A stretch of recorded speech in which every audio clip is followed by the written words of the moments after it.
de tous les titres élogieux que Alfred Grosser mérite, je crois, j'aime celui de conscience européenne fait homme. Et quand vous posez une telle question un jour aussi beau et magnifique, je m'attends à un débat très, très animé parce que, justement, et pas seulement plaisant ni complaisant. Et je pense, je vais commencer pour entrer tout de suite dans le vif du sujet, à vous adresser, Madame Zussmuth, vous qui avez pendant 10 ans, pendant toute une décennie, présidé au Bundestag, devant lequel d'ailleurs un honneur inégalé, jamais personne n'a réussi à faire 3 discours devant le Bundestag et des discours vraiment que je vous recommande de relire. Donc, Alfred Grosser est non seulement l'auteur, mais le non, je perds mon français parce que je suis un peu émue. L'orateur, exactement. Et donc, Madame Zussmuth, vous qui vous impliquez beaucoup aussi dans les relations germano-polonaises, mais pour justement faire avancer l'Europe, quand vous entendez cette question, l'Europe existe-t-elle encore? Et c'est pas l'Union européenne existe-t-elle encore, parce que nous savons tous qu'elle existe encore, mais quand on voit qu'aujourd'hui, le rideau de fer a été remplacé par des lignes de partage démocratiquement légitimées dans beaucoup de pays où on rejette un certain nombre de valeurs européennes. Comment vous répondez à cette question? Je crois que vous avez le micro. Ah, excusez-moi. D'abord, félicitations pour vous. Pas uniquement à cause de l'inauguration de cette salle, mais c'était juste le moment de le faire. Parce que, d'abord, pour répondre à votre question, je dois dire, oui, nous avons des temps exigeants, parfois trop sceptiques, par le souvenir comment cette Europe a été créée. C'était un miracle. Les ennemis d'hier, les constructeurs, les architectes de l'Europe. Et ma réponse est un peu ambivalente, parce que d'une part, je dois dire, je suis convaincue, ça dépend de nous tous, pas uniquement des politiques, des hommes de politique ou des femmes de politique, mais de nous, parce que on a déjà des preuves l'année dernière. Chez nous, en Allemagne, c'était avant tout la jeune génération, avec quelques des personnes plus âgées que les jeunes, mais combattre ensemble pour l'Europe. Et quel miracle aussi, ils n'avaient ni d'argent, mais ils étaient convaincus, on va se montrer, il faut se mettre en marche. Oui, c'est très important. Si vous restez sur vos fauteuils, peut-être vous avez de très bonnes idées, mais il faut le signer, le geste. Et je suis heureuse d'être ici, justement, cette journée, ce jour, parce que il faut des gestes, des signes, déjà préparés depuis des années par quelques personnalités. Ne croyez pas que c'est tout le monde. Il y a plus d'êtres humains que nous supposons. Mais ce qui est vrai, il dépend aussi, j'emploie le mot anglais, du leadership, qui marche fort. Et moi, je suis très inspirée par ce qui passe en France maintenant. On lutte, on se met debout. On est aussi critiqué de manière grossaire, ironie très subtile, parfois c'est clair, on sait très bien ce qu'il voulait dire, et je vous réponds, laissez profiter de cette journée pour nous mettre en marche. Et il faut que les Français inspirent aussi les Allemands encore sceptiques. Mais vous savez, il faut se demander, notre ambassadeur a déjà dit des choses essentielles sur la personnalité de Grosser, et il faut faire ensemble. Personne ne peut le faire seul. C'est ce que mon expérience en politique, mais il dépend beaucoup de ceux qui se mettent debout et qui marchent et qui suivent une inspiration qui nous guide, mène.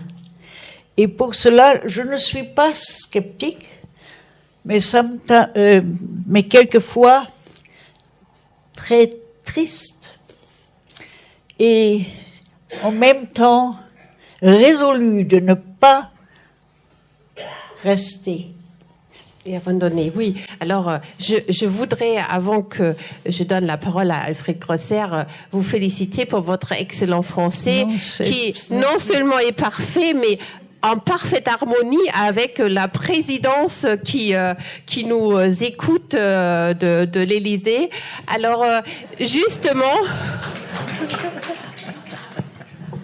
Justement, Alfred Grosser, quand vous avez songé au titre de ce débat aujourd'hui, c'était votre inquiétude notamment sur l'Allemagne qui répond très peu en ce moment, qui vous est inspiré, ou dites-nous tout. Bon, je ne serai pas de 36 ans de Sciences Po sans répondre oui et non. Donc c'est à la fois faux et vrai. D'abord, c'est faux. Il y a aujourd'hui une extrême droite dans tous les pays qui se bat contre l'Europe, ce qu'elle appelle l'Europe de Bruxelles, et qui est vraiment menaçante. L'AfD en fait partie, mais un peu partout dans tous les pays, on voit une extrême droite nouvelle, combative anti-Bruxelles. En revanche, si vous voulez inspirer confiance, vous prenez ce livre qui est simplement le traité de Lisbonne. Dans le traité de Lisbonne, qui a fondé l'Europe institutionnelle maintenant, et, alors, parenthèse, ce n'est pas l'Europe de mes voeux. L'Europe de mes voeux, c'était celle de Robert Schuman. Elle a été écrasée par celle du général de Gaulle. C'est-à-dire, seuls les États comptent et le transnational ne compte pas. Ça a été, je trouve, une catastrophe pour l'Europe, mais ça fait partie du passé. Cela dit, j'aimais beaucoup Robert Schuman, c'est un autre problème. Mais il se trouve qu'il y a d'autres qui n'aiment pas. Parenthèse dans la parenthèse, De Gaulle était pas tellement anti-européen que ça, sinon il n'aurait pas toléré que bien avant le traité de Lisbonne, le commerce extérieur soit commun aux pays d'Europe, sous la présidence de Jean Rey. Jean Rey, un grand Belge, qui a fait que nous avons une politique extérieure commune, économique commune européen, ce qui surprend toujours quand on le dit aujourd'hui. Deuxième aspect négatif, nous avons aujourd'hui effectivement des problèmes avec des pays qui ne se soumettent pas aux normes européennes. La Pologne et la Hongrie sont en tête. Dans les traités européens, il y a une signature sous le fait qu'il y a des valeurs fondamentales communes, démocratiques, libérales communes. La Pologne et la Hongrie sont actuellement rappelées à l'ordre par la Commission, mais elle est impuissante contre eux. Elle ne sait pas quoi faire pour les sanctionner. Il n'y a pas de sanctions possibles. Mais en tout cas, ils violent les traités européens. Ça me paraît parfaitement clair. Ensuite, le pour. Le pour, il est très fort. Personne ne s'étonne plus, j'ai apporté des tas de papiers, qu'on invoque les directives, que l'on se soumette, les pays se soumettent à une directive européenne donnée par la Commission. Et la directive, c'est quelque chose de presque très fort. Il y a l'ordonnance qui est plus forte, mais il y a des recommandations qui sont plus faibles. Et la directive est vraiment quelque chose qui doit être appliqué par les différents pays membres et qui est le plus souvent appliqué. Alors j'ai apporté un tas d'exemples, mais c'est pas la peine. Et je crois que là, nous passons à côté de l'Europe si nous ne voyons pas ce qu'il est positivement, c'est-à-dire si elle s'est inspirée en particulier sur les frontières. Mais là, aujourd'hui, la politique difficile des Européens entre eux, c'est celle de l'ouverture ou de la fermeture des frontières. Frontières communes ou frontières nationales. En Allemagne, il y a un homme politique épouvantable, disons-le, un des pires hommes politiques, qui lui préconise la fermeture des frontières, qui est ministre de l'Intérieur par ailleurs, et qui préconise la fermeture totale des frontières, avec possibilité de renvoyer chez eux même un Tunisien qui sera récupéré et torturé dans son pays. Donc, je condamne cet homme. Et c'est une situation difficile que l'Allemagne, qui est d'accueillir un minimum de gens à la frontière et après même de les empêcher un peu de vivre. C'est la politique française aussi. Et la politique que nous condamnons en Allemagne est très largement la politique française de contrôle à l'entrée et d'empêcher de faire des tas de choses après, une fois qu'on est accueilli. Je m'arrête là pour le moment, mais j'aurais beaucoup de choses à dire sur le positif. Le positif étant vraiment la soumission aux directives. Pas tout le monde ne se soumet tout le monde aux directives, mais dans l'ensemble, les directives sont suivies et ce sont des directives exprimées en commun par les Européens. Donc l'Europe existe, bien entendu, ne se délite pas entièrement et au contraire a des éléments de gouvernance commune tout à fait positifs. Alors, je regrette que vous n'avez pas montré vos coupures de journaux parce que pour ceux qui ne connaissent pas assez Alfred Grosser, il faut vous l'imaginer avec des ciseaux et plein de journaux, je crois.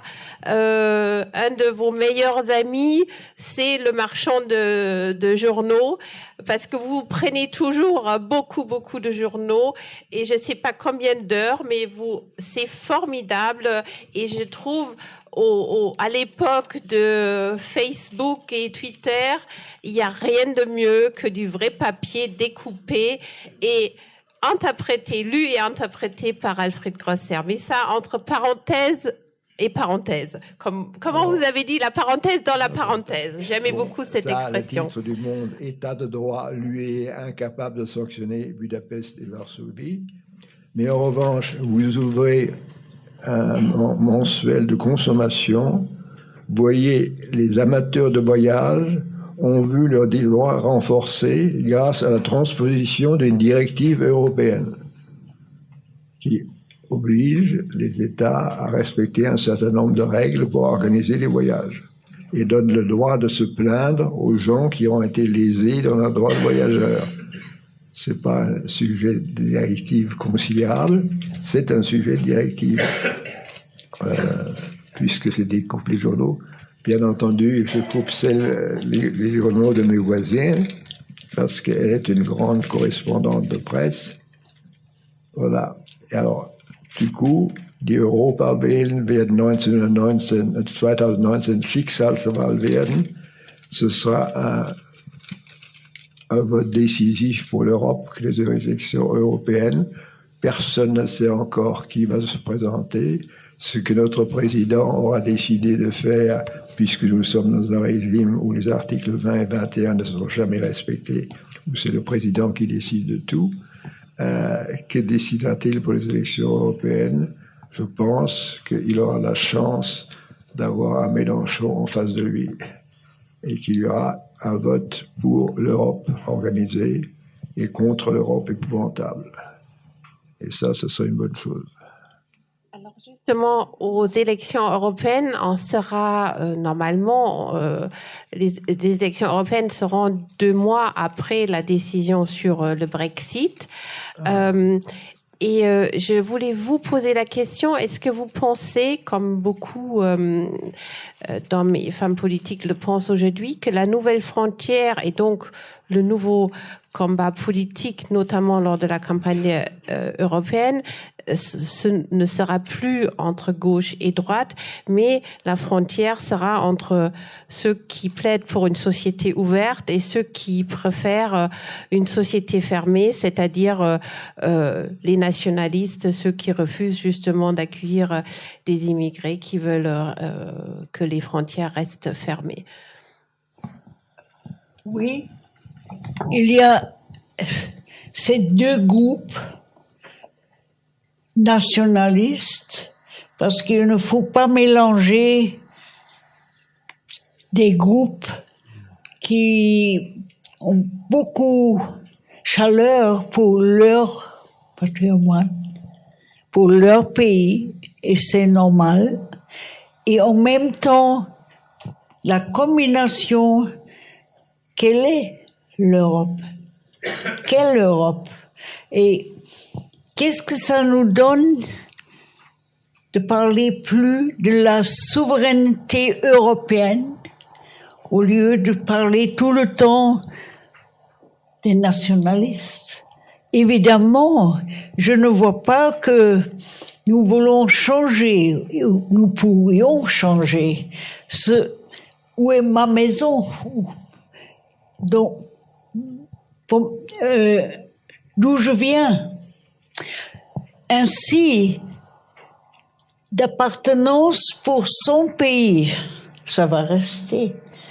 Alors, vous avez l'expérience française, l'expérience allemande et d'autres pays, polonaise, encore une fois différents, toujours en dehors de sa propre maison. Il faut de nouvelles combinaisons. Comment avoir, où est le pont pour être français et être européen? Alors, c'est ce qu'il faut expliquer. Je ne compte pas pour le moment pour les élections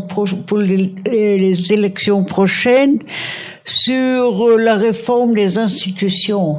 Il nous faut, mais pas jusqu'au 19 mai 2019. Il faut maintenant survivre avec l'Europe d'aujourd'hui, voir encore sa force, sa nécessité. Ce n'est pas une option, je dirais même, il n'y a pas une alternative. Ceux qui ont convaincu, chacun pour soi, et encore, America First, Germany First, etc., c'est une erreur. Ce n'est plus le temps, même pas de 45, ni de 70. Il y a une autre situation. Même pour les liaisons. Remarquez, qu'est-ce que c'est notre alliance avec l'Amérique, avec l'Ouest?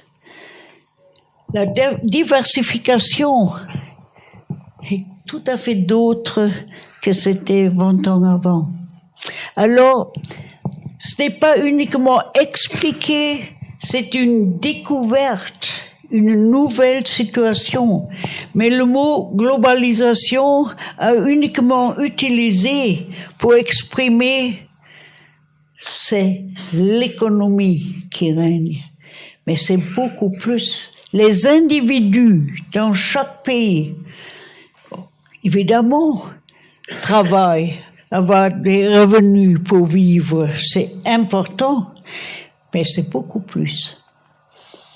Et pour cela, je pense, pour le moment, à mon avis, il faut d'abord lutter pour ce que nous avons maintenant. C'est encore une force assez claire, avec toutes les mixtures.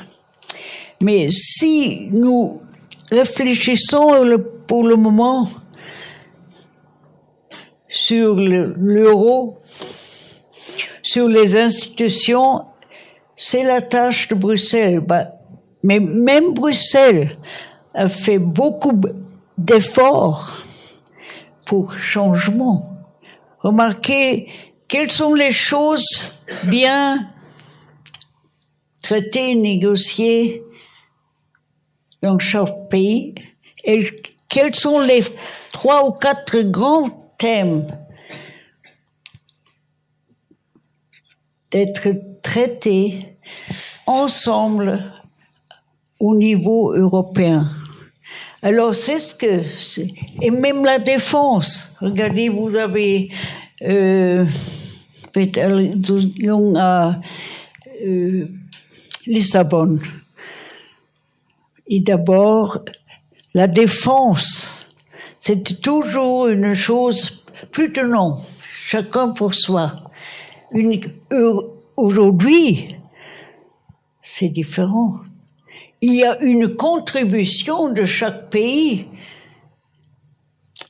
mais commune et pas séparée. Si nous voulons marcher séparément, ça ne va pas réussir. Et je pense que c'est très important dans la mentalité de Grosser. Ne pas uniquement critiquer les autres, mais lutter pour la dignité des êtres humains. Parce que si nous demandons d'abord, est-ce que Algérien, est-ce que Chinois, on se perd. Parce que partout, vous trouvez des êtres humains. Et même les enfants, ils sont ensemble dans leur classe. Et ils ne réfléchissent pas tout le temps. Moi, je suis français et moi, je suis allemand. Non, aucun italien. Oui. C'est un approchement qui nous laisse rien gagner. Donc, ne pas tomber dans les politiques identitaires, retrouver la force de l'Europe, Alfred Grosser. Oui, d'abord, évidemment, la condamnation du America First de Trump est condamnée, ça c'est bien. Mais est-ce que la France ne pratique pas le France First? Je veux bien que nous ayons la meilleure équipe de football du monde, entendu. Mais regardez pour le reste, écoutez la télévision, la plus belle avenue du monde, le plus beau cela du monde. Nous sommes constamment les plus beaux du monde. Les Allemands, c'est différent, ils ont un passé multiple, et ça nous l'oublions trop. Par exemple, aujourd'hui, et les événements de Chemnitz l'ont montré suffisamment en Saxe, le passé RDA est un passé lourd en Allemagne. Il n'y a pas une Allemagne du passé. Il y a des Allemagnes du passé, dont celle qui est toujours oubliée en France, et l'Allemagne de la RDA, qu'il faudrait regarder de près, avec ses positifs et ses négatifs. Mais une bonne partie des Allemands vivent dans le passé RDA. Je crois qu'il ne faut pas l'oublier. Ça, c'est un des aspects. D'autre part, je suis assez content que les Anglais collectifs commencent à dire qu'est-ce qui va nous arriver avec le Brexit. Et les prévisions catastrophiques se succèdent les unes aux autres. Et c'est au nom d'un intérêt national que le Brexit risque de ne pas avoir lieu. Ou s'il a lieu, c'est sans accord. Et si c'est sans accord, c'est assez terrifiant pour la Grande-Bretagne. Enfin, pour la Grande-Bretagne. Pour l'Angleterre. Pas pour Galles et pas pour Écosse. Il n'y a qu'un rugby. Et pour le Brexit, qu'il y a les nations britanniques, le tournoi des 6 nations. Mais c'est vrai que Galles et Écosse sont parfaitement réticents à une perspective de Brexit séparation. Ce qu'ils souhaitent, c'est à la rigueur un Brexit, un nouvel accord commercial, mais on ne sait pas encore par quel bout le prendre. Et les négociateurs français européens est très coriace et se refusent à signer les compromis qui iraient dans le sens de la Grande-Bretagne. C'est une contradiction. Parce que nos expériences en l'Allemagne de l'Est, c'est différent. Si vous allez dans les villages, dans les villes, la plupart des gens ne vivent plus dans le passé, mais sont déjà arrivés au présent. Mais il y a ceux qui ont vécu plus que 40 ans dans le système socialiste, communiste, et ils ont eu d'expectations très élevées. Ils n'ont pas arrivé au niveau d'autres gens. Et c'est un problème dans toute l'Europe. La distance depuis les avancées, les riches et les pauvres sont trop grands. Et, à mon avis, il faut diminuer cette trou et cette distance, parce que chez nous, la critique principale vis-à-vis des gens politiques est: vous vous occupez des réfugiés et nous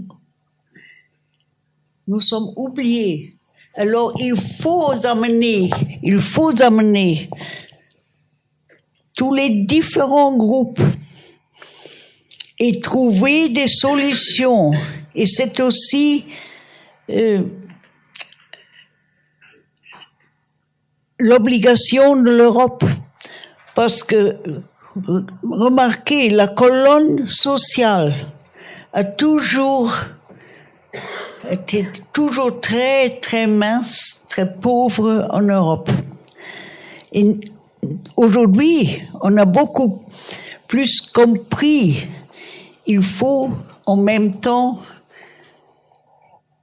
la dimension commerciale, économique, sociale et culturelle. Et le culturel, croyez-moi, c'est très important pour les individus, soit bien éduqués, soit moins éduqués. Mais ils ont une sensibilité pour comment vivre, comment avoir le sentiment, ce que les Anglais disent, belonging to. Est-ce que je suis séparé ou j'appartiens à cet milieu?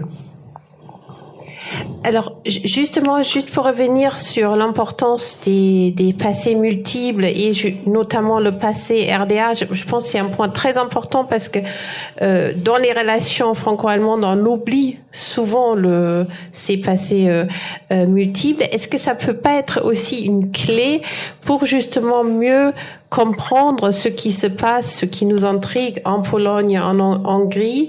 Vous pensez qu'on devrait mettre plus l'accent sur cet aspect-là? Ceux qui ont été formés par l'école communiste n'ont pas la même perspective du présent que ceux qui n'ont pas été élevés dans un régime communiste. C'est vrai pour la Hongrie, c'est vrai pour les RDA. Et l'éducation RDA, la formation de jeunesse RDA, les formations de jeunesse communiste, enfin, en fait communiste à l'est de l'Allemagne, tout ça, ça marque pour le reste de la vie. Il faut beaucoup d'autocontrôle pour s'en sortir. Et je pense aujourd'hui encore à des petits livres de classe sous l'époque hitlérienne où l'empreinte est restée très forte auparavant, une fois sorti de l'école. On a eu cette empreinte-là, et les empreintes qu'on a eues dans l'enfance, elles restent comme traces, elles ne restent pas nécessairement comme conviction, mais comme attitude. C'est aussi votre expérience quand vous regardez la Pologne? Pologne est encore différente. Tout de même, il faut les comprendre. Remarquez, combien de fois on a fait la guerre en Pologne? On oblige les gens, on force les forces de quitter leur pays. 13 millions en Amérique. D'autres, même aujourd'hui, en Angleterre, aux Pays-Bas, chez nous, ils ont beaucoup de talent, mais avec des expériences, depuis longtemps, on n'était pas indépendants. Nous-mêmes, décider ce que nous voulons. Pour cela, tous les événements que je visite en Pologne, d'abord, il faut écouter. Et ensuite, si on veut désirez-vous de quitter l'Europe? Non, non. Mais on ne veut pas la colonisation. C'est même en Hongrie. Pour cela, il faut d'abord comprendre. Et la jeune génération en Pologne, elle ne veut pas quitter l'Europe. Ils veulent tous les avantages, mais aussi des obligations. Ils demandent même pour faire des études en dehors de Pologne, travailler en dehors de Pologne. Mais ce que nous voulons apprendre aussi pour les pays en développement, il faut de nouveaux projets. Comment coopérer avec ces pays? Donner de l'argent au gouvernement, ce n'est pas efficace. Ainsi, travailler avec eux, ouvrir même les frontières pour aller dans leur pays d'origine et revenir soit en France ou en Allemagne, mais pour développer le pays. Ce sont des idées, nous avons toujours cru, on donne de l'argent et le gouvernement va décider des projets, mais il ne va rien donner. Alors, faire plus, je pense, c'est un petit peu, si on veut résumer vos appels respectifs, faire plus pour que cette Europe vive.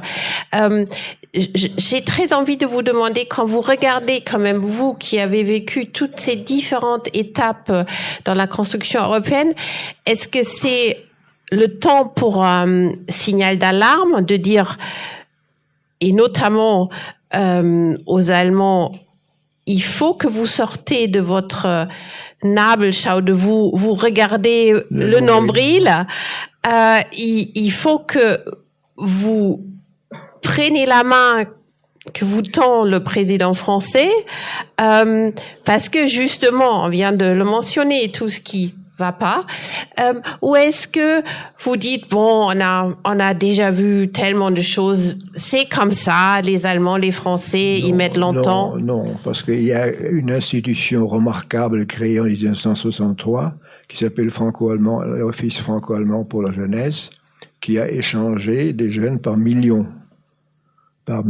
qui sont habitués aux autres, qui ont voyagé ailleurs, qui ont fréquenté ensemble des établissements d'enseignement. Je trouve au contraire que l'Office a fait un rôle, il a pris la suite de ce qui existait avant lui, mais il a pleinement développé ce qu'était que l'Office. Et si vous parlez avec les 2 secrétaires généraux de l'Office, qui fait rare ont été renouvelés, ce qui est absolument exceptionnel pour ce poste, et ils ont fait un travail extraordinaire d'interfréquentation et d'une interfréquentation qui ouvre les portes bien des réflexions. Et sur le plan de ce qui se passe au plan gouvernemental, quel est votre jugement? C'est pas évident. Alors, disons que les intentions de notre président sont pures, la mise en application est parfois difficile. Je pense qu'on peut noter ça, c'est vraiment du Alfred Grosser pur aussi. Madame Süssmuth, vous qui avez présidé le Bundestag, on peut dire dans des temps parfois aussi agités, puisque vous avez vécu les années après la réunification, mais jamais on a eu un aussi grand groupe qu'aujourd'hui avec l'AfD, Alternative für Deutschland au Bundestag. Est-ce que vous avez l'impression, et je veux pas vraiment être l'avocat du diable, mais je voudrais un peu creuser, qu'est-ce qui se passe en Allemagne? Pourquoi il y a ce débat politique si différent si on regarde juste une année en arrière, hein? Ce qui se passe actuellement en Allemagne, c'est même difficile pour beaucoup de gens à comprendre. Parce que parfois je pense c'est idiote. Mais vous avez raison, la Bundestag, ce n'est plus la même.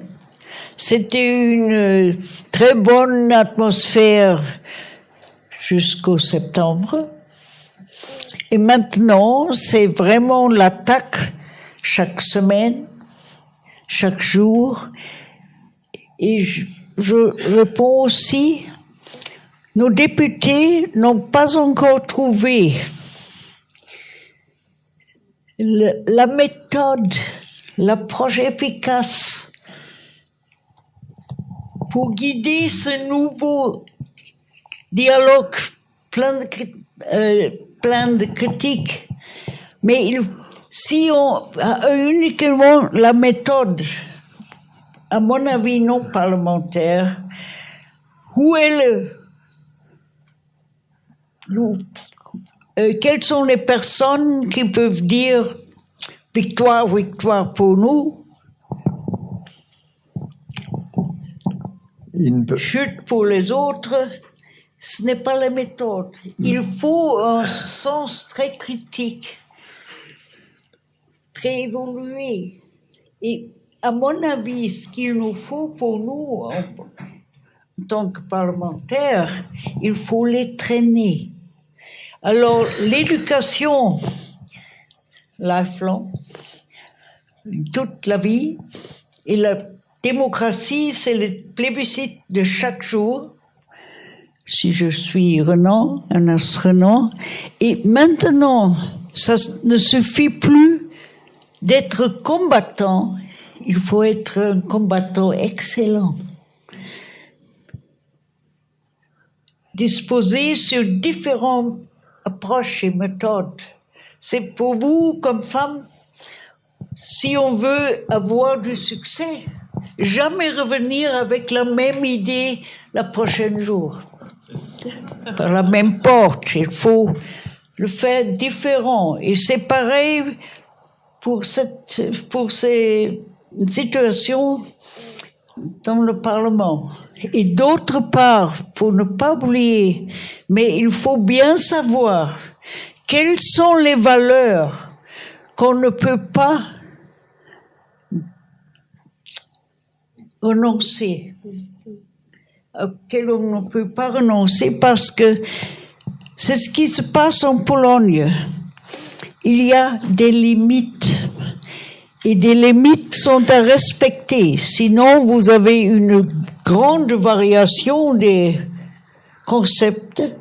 Mais les valeurs de ce que nous appelons notre Europe, elles sont différentes de d'autres Occidents. Et pour cela, il faut dire, en ce cas, je suis vraiment d'avis avec Timmermans, parfois peut-être trop strict dans la manière, mais le droit et pas une option de le faire différent. Évidemment, on peut discuter si les élections pour les juges sont plutôt politiques, des fractions, ou neutres. Ils ne sont pas, même pas en Allemagne. Ce sont les partis qui font des propositions. Et en général, on les suit. Ainsi, il faut d'abord se critiquer soi-même et ensuite demander quels sont les défauts des autres, parce que à ce moment, vraiment, si le droit n'est plus partagé, Gewaltenteilung, c'est un déficit pour la démocratie. Et je dis même, la démocratie à Bruxelles est parfois plus grande comparée à d'autres membres. Dans certains pays. Alors, votre plaidoyer que les femmes, si je vous ai bien compris, devaient jamais revenir avec la même idée tous les jours. Je pense on peut dire votre devise de vie, c'était déjà ne jamais revenir avec la même idée tous les jours, mais avoir des constantes. Voilà, il faut le dire. L'important, c'est les constantes quand même. Voilà. Alors, votre constante, quand vous êtes ici, dans cette belle salle qui porte désormais votre nom, je me permets, parce qu'on touche vers la fin de notre débat, quels sont les moments, les questions les plus fortes dont vous vous souvenez? Monsieur l'ambassadeur a déjà mentionné 2 débats très prenants qui ont eu lieu ici. Qu'est-ce que vous portez le plus dans votre cœur ou votre tête associé à cette maison? Pour la maison, c'est les paroles assez méprisantes qu'ont eu l'ambassadeur François Poncet en l'inaugurant, qu'il était payé avec l'argent américain. Et non, pas associé à la maison, mais associé à d'autres choses, donc vous avez mentionné tout à l'heure. Wolfgang Schäuble, président de l'Assemblée, nous a fait asseoir ma femme et moi au premier rang des tribunes et nous avons vu, de nos yeux vus, quelque chose d'assez effrayant, le groupe AfD qui se réunissait comme un groupe compact, comme étant une unité vivante, structurée, et c'était assez effrayant à voir parce que les parlementaires, même en groupe politique, ne se resserraient pas au dos du même. Et il y a aussi un phénomène qu'il faut relever, qui n'est pas changé pour le moment, c'est que le groupe parlementaire européen des conservateurs, disons libéraux, comprend à la fois la CDU et le Fidesz de Orban. Ils sont tous les deux dans le même groupe. Alors, au bénéfice de qui, je ne sais pas trop. En tout cas, ça n'entame en rien Orban et ça décrédibilise un peu la CDU d'être ensemble dans le même groupe que le Fidesz d'Orban. Parce que ce n'est pas une preuve de libéralisme d'être au Fidesz. Donc là, il y a un vrai problème et que la CDU n'a pas encore résolu. Ne parlons pas de la CSU, c'est autre chose. C'est pire.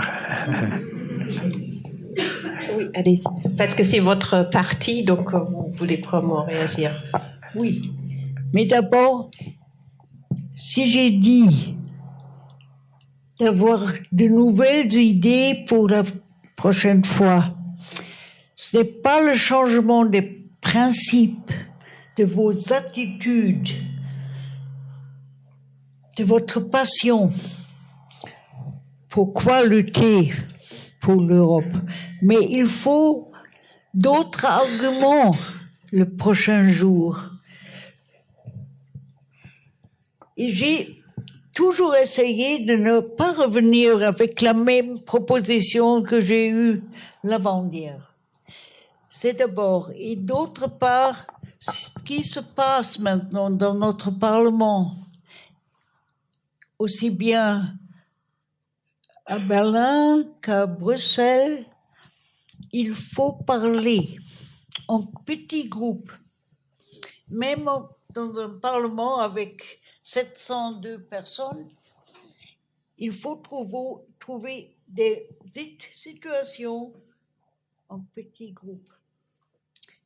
D'abord, et pour le groupe européen, regardez, il y avait des membres de notre parti CSU qui ont voté pour Orbán, 3 parmi eux.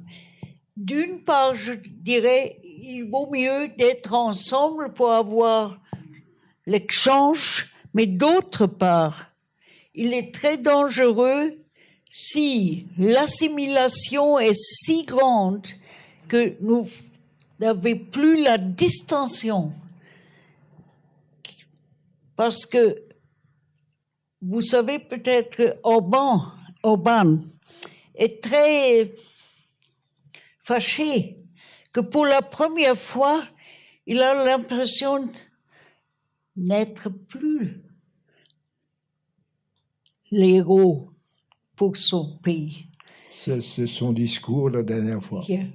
La dernière fois, oui. Et moi, je crois,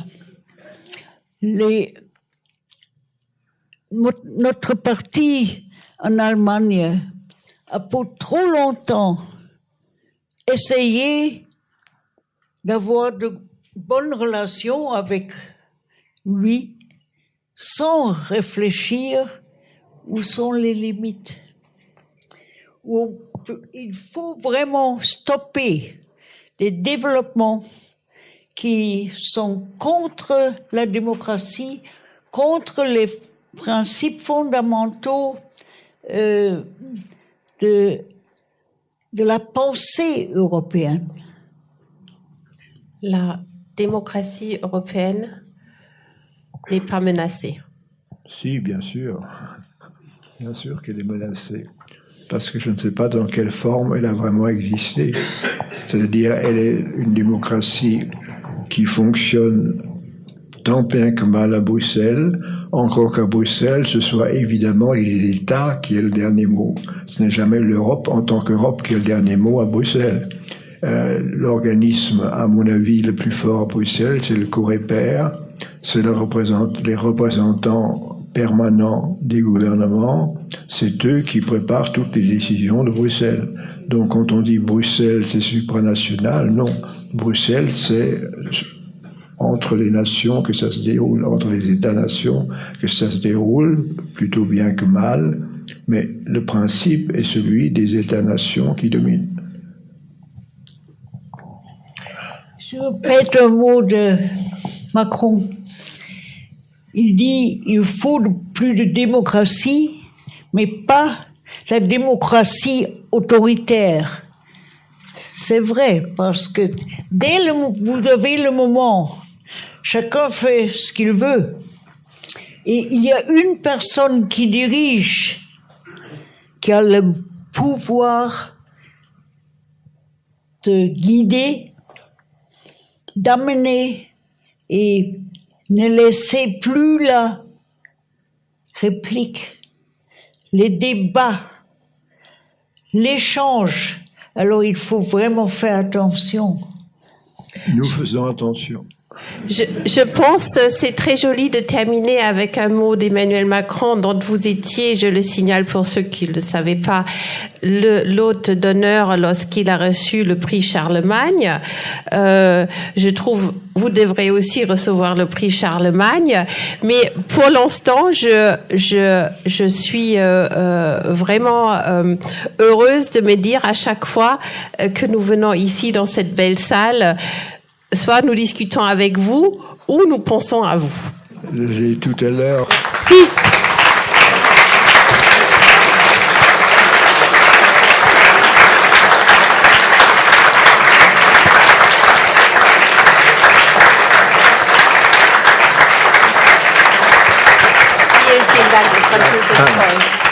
preuve que notre président n'est pas rancunier, c'est qu'il m'a emmené avec lui pour le prix Charlemagne. Donc, l'Europe lui est ouverte et il est le seul qui est si profondément ancré l'Europe dans ce programme électoral. Je pense qu'aucun ne l'a fait avant lui. Et même sans prix pour le moment, nous l'avons. C'est notre prix, notre héros. Il est indispensable. L'Allemagne a besoin de lui. Il est beaucoup en Allemagne. Et parfois, on se demande, est-il chez lui ou chez nous? Il fait les deux. Et c'est ce que nous avons besoin de ça maintenant, d'aller ensemble.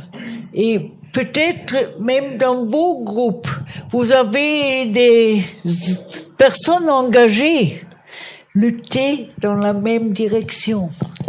Parce qu'on ne peut plus attendre, ça va être trop tard. Merci. Merci.